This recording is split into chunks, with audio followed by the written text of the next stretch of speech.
Sasi sir, நீங்க சிம்ரனை பத்தி சொன்னீங்க. நான் ஏன் சிம்ரன் கூட நடிக்க கூடாது அப்படின்னு. அவங்களும் உங்க கூட நடிக்க ஒத்துக்கிட்டாங்க. கதை நல்ல இது. நீங்க வந்து அவங்கள்ட்ட பார்த்த வியந்த விஷயம் என்ன விஷயம்? அது வந்து ரொம்ப சொன்ன மாரி கொஞ்சம் ஒரு ஏஜ்டாவும் நடிச்சிருக்காங்க. அத பத்தி கொஞ்சம் சொல்லுங்க. நீங்க சிம்ரன் ரசிகரா? எடுத்தோடனே எங்களை பத்தி எல்லாம் கேட்கல. நீங்க சிம்ரன் பாருங்க, உங்களுக்கெல்லாம் சேர்த்து தான் நான் நடிச்சிருக்கேன். அதான் ஒண்ணு. அவங்களோட ஏன் உண்மை ஓகே, பிடிச்ச பர்ஃபெக்ஷன். அவங்க சூப்பர் பெர்ஃபார்மருங்க. அவங்க இப்போ வரைக்கும் ஹீரோயினா அடிக்கிறாங்க. ஏன் அந்த பெர்ஃபார்மன்ஸ் தான். நீங்க ஏஜ் ஆயிடுச்சுன்னா சொல்றேன், அவங்களுக்கு வயசே ஆகாதுங்க. அவங்களுக்கு வயசே ஆகாது. அவங்க பெர்ஃபார்மன்ஸ் தான்.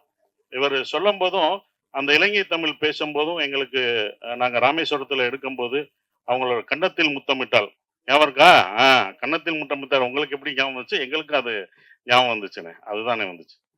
சார், சசிகுமார் சார், அதாவது இந்த படம் வந்து